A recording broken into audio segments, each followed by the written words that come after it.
They got married here in State Center. May 26, 1939. In this house, on the day she graduated from high school, Norma Stock promised to love Gordon Yeager forever. They're very old-fashioned.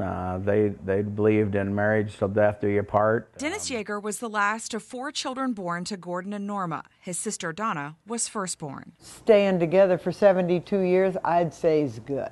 And nowadays, that's exceptional. The way the kids tell it, Dad was the life of the party. Mom kept everything together. Anybody come over, she was the hostess with the mostest. She just, seriously, the more she did, the more she smiled. Dad would be the center of attention going, hey, look at me. And Mom's like, get him away from me, you know?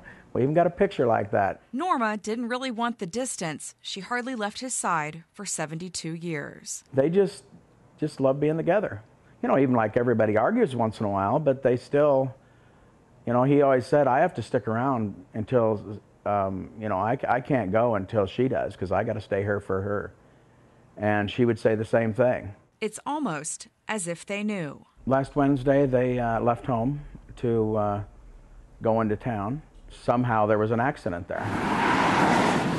At the intersection of Highway 30 and Jessup Avenue, just west of Marshalltown, state troopers say Gordon pulled in front of an oncoming car.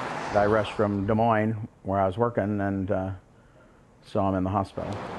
In the intensive care unit of Marshalltown's hospital, nurses knew not to separate Gordon and Norma. So they brought him in the same room in intensive care and put them together, and then they were holding hands in intensive care, and then, you know, with the morphine and everything, and then they were not really responsive. Gordon died at 3:38, holding hands with his wife. The family they built surrounded them. And it was really strange. They were holding hands, and Dad stopped breathing. I couldn't figure out what was going on because the heart monitor's still going.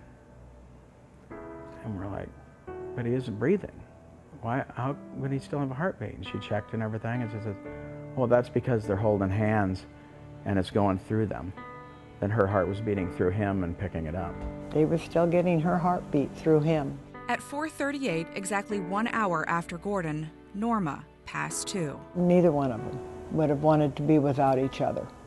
I couldn't figure out how it was going to work. We were very blessed, honestly, that they went this way.